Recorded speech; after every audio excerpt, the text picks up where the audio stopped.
नमस्कार दोस्तों, मैं राहुल धमीजा स्वागत करता हूं आपका अपने YouTube channel Rahul Dhamija classes पर। दोस्तों, आज के इस वीडियो में हम टॉप एमसीक्यूज डिस्कस करेंगे regarding the unit business finance of NTUG net commerce. So friends, जैसा कि आपको पता है कि हमारा एग्जाम आने वाला है एनटीयूजी नेट कॉमर्स का। लगभग 15 से 20 दिन इसमें रह गए हैं। ओके, सो अब जो टाइम है वो लर्निंग का नहीं है, अब जो टाइम है सिर्फ प्रैक्टिस प्रैक्टिस और प्रैक्टिस का ही है। ओके, सो आज हम कुछ एमसीक्यूज डिस्कस करेंगे। कंडीशन आप इस एमसीक्यूज के लिए ये होगी कि आपको पहले ये एमसीक्यू खुद अटेम्प्ट करना पड़ेगा, उसके बाद इसको आंसर आपको देखना पड़ेगा। ओके, जितना भी आपके करेक्ट अटेम्प्ट होंगे उसको आप प्लीज़ नीचे कमेंट बॉक्स में जरूर मेंशन करना। उसके बेस पे हम एनालाइज करेंगे कि कंपटीशन क्या चल रहा है मार्केट के अंदर। फिलहाल हम इसको एक मार्केट ही ट्रीट करके चल सकते हैं। ओके, क्योंकि हर कोई बंदा जीआरएफ और नेट की क्लियर करने में लगा हुआ है। ठीक है, सो चलिए स्टार्ट करते हैं। Okay, question number first, the process in which several lenders join hand to provide large loan is known as। Okay, तो lenders कौन होते हैं? lenders होते हैं जो कि लोन प्रोवाइड करते हैं। ओके, जैसे कि बैंक एक lender है। अब इसमें क्या रखा है कि वो कौन सा प्रोसेस है जिसके अंदर सेवरल लेंडर्स, मतलब कई सारे लेंडर्स मिलके वो लार्ज लोन प्रोवाइड करते हैं। मान लो कई बार क्या होती है, बिग बिग कंपनीज होती हैं जैसे रिलायंस हो गया, इनको काफ़ी लार्ज अमाउंट में लोन चाहिए होता है, तो जस्ट एक पर्टिकुलर लेंडर के इतना कैपेबल नहीं होता कि वो इतने बिग अमाउंट का लोन प्रोवाइड कर सके, इसलिए कुछ लेंडर्स मिलकर वो लोन प्रोवाइड करते हैं। तो उस प्रोसेस को हम क्या कहेंगे, ये पूछ रखा है। Okay, option A venture capital financing, option B loan syndication, option C bridge loan, option D angel financing. Okay, so first turn is yours. Please इस वीडियो को स्टॉप करके आप आंसर दे लीजिए, आराम से दे लीजिएगा, उसके बाद ही आप आंसर चेक करना। ओके, एंड एट लास्ट आप प्लीज़ अपना स्कोर जरूर बताना कि आपने कितने करेक्ट अटैम्प्ट दिए हैं। आई होप आपने अटैम्प्ट कर लिया होगा। चलिए, okay, it's answer is loan syndication. So loan syndication एक ऐसा प्रोसेस है जिसके अंदर सेवरल लेंडर्स जो होते हैं वो हैंड ज्वाइन करते हैं एक लार्ज अमाउंट का लोन प्रोवाइड करने के लिए। ओके, आई होप क्लियर हो गया होगा। चलिए, question number second, equity shares issued by the company to its employ in consideration other than cash. तो एक बहुत सिंपल क्वेश्चन है कि इक्विटी शेयर्स जो कि शेयर्स इशू किए जाते हैं कंपनी के थ्रू अपने एम्प्लॉयज़ को इन कंसिडरेशन अदर देन कैश, मतलब कि कैश के अलावा किसी दूसरी थिंग्स के अंदर, मतलब कैश ना दे के कंपनी क्या करती है, शेयर्स इशू करती है, तो उसको हम क्या कहते हैं? Right issue, option B bonus issue, option C sweat equity, option D new issue. Okay, तो क्वेश्चन बहुत सिंपल है, बेसिक क्वेश्चन है। आई होप कि ये तो ठीक पाएगा ही पाएगा। ओके, चलिए मूव करते हैं इसके आंसर की तरफ। So it's answer is sweat equity share. Okay, so ये शेयर्स इस तरह के होते हैं जिसके अंदर जो कंपनी है अपने एम्प्लॉयज़ को ही इशू करती है अदर देन कैश।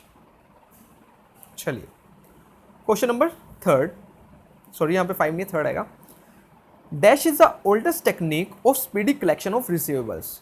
कि अगर मान लो कि कंपनी ने उधार दे रखा है, कुछ सामान उधार पे बेच रखा है, तो उनसे अब उधार लेना है, तो कौन सी जो टेक्निक होगी वो बेस्ट टेक्निक होगी स्पीडी कलेक्शन के लिए? Option A concentration banking, option B lock box system, option C petty cash imprest system, option D virtual banking. Okay, so again first turn is yours. पहले खुद attempt करो, उसके बाद ही आप answer देखना। ओके, जस्ट एक आपके लिए रिवीजन चल रही है, एक मॉक टेस्ट कह सकते हैं। ओके, देखते हैं कौन कितना स्कोर करता है। चलिए मूव करते हैं इसके आंसर की तरफ। So it's answer is lock book system. तो लॉक बुक सिस्टम एक ऐसा सिस्टम है जिसके अंदर जो है कंपनी क्या करती है, स्पीडी कलेक्शन के लिए यूज़ करती है। ओके, तो इसमें क्या होता है कि कंपनी क्या करती है, एक ऐसे सिस्टम अरेंज कर देती है जहाँ पे जो है कह दिया जाता है कि जिनसे भी कंपनी ने रिसीवर्स, मतलब कि पैसे लेने होते हैं, उनको कह देते हैं कि इस पर्टिकुलर जगह पर जाकर आप पैसे जमा करवाया हो। ठीक है, तो उनके पास ही होती है, तो उनको वहाँ पर आने की जरूरत नहीं होती। ओके, तो इसको हम कहते हैं लॉक बुक सिस्टम। चलिए next question, which of the following is an internal source of financing. तो अगेन एक सिंपल क्वेश्चन है। Option A factoring, option B trade credit, option C retained earning, option D debentures. तो friends, जरूर मैंने ऐसा नहीं है कि सिंपल क्वेश्चन ही लेके आया हूँ। ये जो क्वेश्चन है कुछ प्रीवियस ईयर से भी हैं, कुछ मॉक टेस्ट में से भी हैं, कुछ जो है टेस्ट सीरीज़ में से भी ले रखे हैं, मॉक टेस्ट सीरीज़ में से, एंड कुछ जो है इंटरनेट सोर्सेज से भी हैं, तो मिक्सअप है। सो first turn is your. So which of the following is an internal source of finance. I hope आपने अटैम्प्ट कर लिया होगा। चलिए मूव करते हैं। सो रिटेन्ड अर्निंग। अब रिटेन्ड अर्निंग क्या होता है, जब कंपनी डिविडेंड डिक्लेयर करती है कई बार क्या होता है, कंपनी डिविडेंड डिक्लेयर ना करके उस डिविडेंड को एज ए प्रॉफिट अपनी कंपनी में अगेन यूज़ कर लेती है, ठीक है, तो नेक्स्ट ईयर डिविडेंड डिक्लेयर कर देती है, तो उसको हम कहते हैं रिटेन अर्निंग, मतलब कि अपनी अर्निंग्स को रिटेन कर लेना, ना कि डिविडेंड की तरह डिस्ट्रीब्यूट कर देना। Okay okay, next question, the term capital structure implies, तो दिसंबर 2015 में आए हुए हैं, कैपिटल स्ट्रक्चर का मतलब क्या होता है? Option A share capital plus reserve plus long term debts, option B share capital long and short term debts, option D share capital plus long term debts, option D equity and preference share capital. Okay, so first turn is your, please attempt. Okay, चलिए move करते हैं इसके answer की तरफ। So it's answer is the term capital structure implies share capital plus reserve plus long term debts. तो capital structure क्या है? Long term sources को रिप्रेजेंट करता है, जिसके अंदर हमारे क्या आते हैं, शेयर कैपिटल आती है, रिजर्व आती है और लॉन्ग टर्म डेब्ट्स आते हैं। चलिए मूव करते हैं नेक्स्ट क्वेश्चन की तरफ। Okay, in capital budgeting the term capital rationing implies. Okay, capital budgeting के अंदर हम एक टर्म सुनते हैं कैपिटल रेशनिंग, उसका मतलब क्या होता है? Option A there is no retain earning available, कि यहाँ पर कोई रिटेन अर्निंग अवेलेबल नहीं है। Option B that limited funds are available for investment, की लिमिटेड फंड्स ही हैं जो कि इन्वेस्टमेंट के लिए यूज़ किए जा सकते हैं। Option C that no external fund can be raised, कि हम किसी भी तरह के एक्सटर्नल फंड्स को रेज नहीं करेंगे। That no fresh investment is required in current year, कि करंट ईयर में हमें कोई भी फ्रेश इन्वेस्टमेंट की रिक्वायरमेंट नहीं है। ओके, तो अगर आपने इस वर्ड का मीनिंग मतलब कैपिटल रेशनिंग का मीनिंग पता है तो आप प्लीज़ अटेम्प्ट कीजिएगा। चलिए मूव करते हैं इसके आंसर की तरफ। So it's answer is that no fresh investment is required in the current year. तो कैपिटल रेशनिंग का मतलब ये होता है कि आपको इस ईयर कोई भी नई कैपिटल मतलब कि नई इक्विटी शेयर्स इशू करने की, नई डेब्ट्स इशू करने की जरूरत नहीं है, क्योंकि इस साल हमें नई इन्वेस्टमेंट्स की रिक्वायरमेंट है ही नहीं। तो ये कहता है capital rationing. Okay, according to Walter a firm should pay 100% dividend if. तो वॉल्टर जो है, अगर आपने इनकी थ्योरीज पढ़ी हैं तो वोल्टर क्या कहता है कि ए फर्म शुड पे 100% डिविडेंड, कि एक फर्म को 100% डिविडेंड दे देना चाहिए। कब, किस सिचुएशन में? If R is greater than K, that is rate of return is greater than cost of capital. B if R is equal to K, rate of return is equal to cost of capital. C R K is greater than R, मतलब कि cost of capital अगर R से ज़्यादा है, rate of return से ज़्यादा है। Option D none of the above. तो बहुत सिंपल क्वेश्चन है, थोड़ा सा लॉजिक लगा के देखना। According to Walter a firm should pay 100% dividend, कि एक फर्म को 100% डिविडेंड देना है तो वो कब देगी? ओके, सिंपल क्वेश्चन है, आई होप आपने अटेम्प्ट कर लिया होगा। चलिए मूव करते हैं आंसर की तरफ। So it's answer is K, C that is K is greater than R, that is cost of capital is greater than are.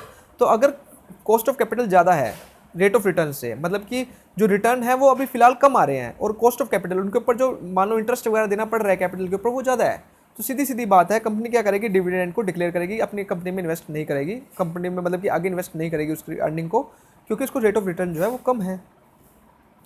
चलिए नेक्स्ट क्वेश्चन पर चलते हैं। तो अडिशन रीजनिंग का क्वेश्चन है, सॉरी स्टेटमेंट्स वाला। सो स्टेटमेंट फर्स्ट कह रहे हैं franchising is an entry mode which involve lower cost and low risk. तो फ्रेंचाइजिंग एक ऐसा मोड है जिसके अंदर लो कॉस्ट और लो रिस्क होता है। Statement second, under franchising management is controlled by the franchisee. So option A, both statement are correct. Option B, both statement are incorrect. Option C, statement first is correct and second is incorrect. Option D, statement first is incorrect and second is correct.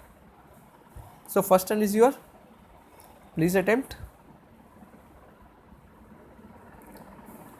Okay, I hope कि आपने attempt कर लिया होगा। चलिए move करते हैं answer की तरफ। So it's answer is statement first is correct. Yes, franchising एक ऐसा एंट्री मोड है जिसके अंदर लो कॉस्ट इन्वॉल्व होती है और रिस्क भी लो ही होता है। Okay, and second is incorrect, जबकि जो मैनेजमेंट होती है फ्रेंचाइजिंग एग्रीमेंट के अंदर वो फ्रेंचाइजर के थ्रू कंट्रोल की जाती है, ना कि फ्रेंचाइजी के थ्रू। फ्रेंचाइजी तो एक उसको परचेज कर रहा है, जस्ट अपना एक तरह से हम कह सकते हैं रेंट पे ले रहा है। ओके, लेकिन इसके अंदर जो मैनेजमेंट होती है फ्रेंचाइजर के थ्रू कंट्रोल की जाती है, ओनर के थ्रू ही कंट्रोल की जाती है। चलिए okay, next question, dash is engaged in the business of dealing in commercial loan as investment and issue management. तो ऐसा क्या है जो कि एंगेज होता है dealing in commercial loan and investment and issue management? Okay, तो कौन सी बैंकिंग है जो कि इनमें एंगेज होती है, जो कि इशू मैनेजमेंट भी करती है? तो क्वेश्चन सिंपल है, ऑप्शन ए सरल banking, option B merchant banking, option C indigenous banking, option D relationship banking. So again first turn is your, please attempt. Okay, चलिए इसके आंसर की तरफ चलते हैं. So it's answer is merchant banking. तो merchant banker का work होता है कि वो क्या करता है, इशू मैनेजमेंट करता है, कमर्शियल लोन एंड इन्वेस्टमेंट देखता है. तो ये सारी चीज़ें कौन करता है, मर्चेंट बैंकर ही करता है. That's is merchant banking. तो answer is B. Okay, next question पे चलते हैं. तो अगेन स्टेटमेंट्स वाला क्वेश्चन है. ओके, स्टेटमेंट फर्स्ट दे रखी है, dash is a type of mutual fund which has fix date of redemption and is generally traded at a discount to net value asset and but the discount narrows as maturity is near. Okay, तो ऐसा कौन सा mutual fund है जिसकी fix date of redemption होती है. बस आपको यही देख के पता लग जाना चाहिए कि कौन सा म्यूचुअल फंड होगा जिसकी फिक्स डेट ऑफ रिडम्पशन होगी. Statement second, dash is a type of mutual fund which is invested primarily in equity shares of companies in a particular business industry. तो ऐसा कौन सा म्यूचुअल फंड है जो कि इन्वेस्ट करता है primarily in equity shares. Okay, so अगर आपको एक भी स्टेटमेंट पता होगी इसमें से तो आपका आंसर डायरेक्टली निकल जाएगा, क्योंकि यहाँ पे सब ऑप्शन जो है अलग अलग हैं. Option A open ended and gilt funds, option B balance funds and liquid funds, option C growth funds and tax saving funds, option D close ended funds and sector funds. So again first turn is yours, please attempt. Okay, चलिए move करते हैं answer की तरफ. So it's answer is close ended funds and sector fund. देखो यहाँ से सीधा पता लग रहा था कि जिसकी फिक्स डेट ऑफ रिडम्पशन है, तो फिक्स डेट किसकी होगी, जो क्लोज एंडेड फंड्स होंगे, मतलब कि जिसको हम एक फिक्स टाइम पीरियड बाद हम क्लोज कर देंगे. तो close ended funds and sector funds. Second का कौन सा है, जो प्राइमरी इन्वेस्ट करता है इक्विटी शेयर्स में, वो होते हैं सेक्टर फंड्स. चलिए नेक्स्ट क्वेश्चन में मूव करते हैं. If mister x pays a well-known fashion if Mr. X pays a well-known fashion innovator such as Calvin Klein for the right to use its name on its apparel and accessories, then Mr. X is using which type of branding? Okay, एक Mr. X जो है एक person है जो कि क्या एक fashion innovator है, such as Calvin Klein for the right to use its name on its apparel and accessories. Okay, जो कि ग्रांट करते हैं राइट को कि अपनी ब्रांड का नेम यूज़ कर सकते हो. कौन सा है, कैल्विन कैलिन का. Then mister X is using which type of branding. तो मिस्टर एक्स जो है किस तरह की ब्रांडिंग यूज़ कर रहे हैं. Option A co-branding, option B manufacture branding, option C licence branding, option D none of the above. So थोड़ा सा कन्फ्यूजिंग है बट हो जाएगा. आई होप आपने अटैम्प्ट कर लिया होगा. चलिए मूव करते हैं आंसर की तरफ. So it's answer is licence branding. तो इसको हम कहते हैं लाइसेंस ब्रांडिंग, जिसके अंदर वो लाइसेंस प्रोवाइड कर रहे हैं कि आप उनकी ब्रांड को यूज़ कर सकते हो अपने प्रोडक्ट्स के लिए. तो its means it is licence branding. Okay, I hope आपको क्लियर हो गया होगा. चलिए next question. A large firm operating at a wide geographical area can speed up its collection by. एक लार्ज फर्म है, बहुत बड़ी फर्म है, operating at a wide geographical area, जो एक वाइड जोग्राफिकल एरिया पे ऑपरेट कर रही है, can speed up its collection, मतलब कि अपने जो रिसीवेबल्स है वो स्पीड अप कैसे कर सकती है, जल्दी कलेक्ट कैसे कर सकती है. Option A concentration banking, option B centralised bank collection, option C playing the float, option D discretionary payment. Okay, I hope कि आपने अटेम्प्ट कर लिया होगा. चलिए मूव करते हैं. So it's answer is concentration banking. तो वो कंपनी क्या करेगी, एक सिंगल अकाउंट बना लेगी अपना, किसी भी बैंक में एक सिंगल अकाउंट खोल लेगी और अपने जितने भी रिसीवेबल्स हैं जिससे उनसे पैसे लेने हैं उनको कहेगी कि आप उस बैंक में जाके अपना क्या कर लो, जमा करवा दो. ठीक है, या फिर वो किसी की अथॉरिटी लगा देगी एक सेंट्रल लेवल पर, जहाँ पे कंसंट्रेशन एक सिंगल जगह पर, जो सिर्फ जिसका काम यही होगा कि वो कलेक्ट करेगा सबसे रिसीवेबल्स. ठीक है, जिससे पैसा लेना है उनसे क्या कर लेगा, कलेक्ट कर लेगा. That is concentration banking. Single जगह पर हम सारा का सारा पैसा क्या कर लेंगे, कलेक्ट कर लेंगे. इससे हमारा क्या होगा, स्पीडी कलेक्शन होगा, हम जल्दी पैसे को इकट्ठा कर लेंगे, रिकवर कर लेंगे. चलिए नेक्स्ट क्वेश्चन पे चलते हैं. Which of the following is not an integral part of the credit policy of the business firm. कि बिजनेस फर्म की क्रेडिट पॉलिसी का कौन सा इंटीग्रल पार्ट नहीं है. Credit standard, option B credit terms, option C collection policy, option D credit rating. So first one is yours. Okay, I hope आपने attempt कर लिया होगा. चलिए, सो क्रेडिट रेटिंग जो है एक इंटीग्रल पार्ट नहीं है. सॉरी, कोई भी फर्म जो होती है वो स्टैंडर्ड खुद से सेट करती है, टर्म्स खुद से बनाती है, पॉलिसी भी खुद से बनाती है, लेकिन जो रेटिंग होती है वो खुद से नहीं देती, वो दूसरी ऑर्गेनाइजेशन जैसे कि क्रिजिल हो गया, CRSIL, ये फर्म्स क्या करती है, ये क्या करती है, रेटिंग प्रोवाइड करती है इन फर्म्स को। ओके, सो आई होप आपको सारे के सारे क्लियर हो गए होंगे। सो अगर आपको वीडियो अच्छी लगी प्लीज़ को लाइक जरूर करना, और इसी तरह के MCQs पाने के लिए, लेसन्स पाने के लिए मैंने सारे के सारे जो लेसन्स हैं, यूनिट्स हैं, कवर कर ली हैं, आप उनको भी देख सकते हैं। और प्लीज़ अपना जितना भी आपका रिजल्ट है, जितने भी आपके करेक्ट आंसर हैं, उनके नीचे कमेंट बॉक्स में जरूर मेंशन करना, जिसके बेस पे हम रिजल्ट को एनालाइज करेंगे। So thank you friends for watching.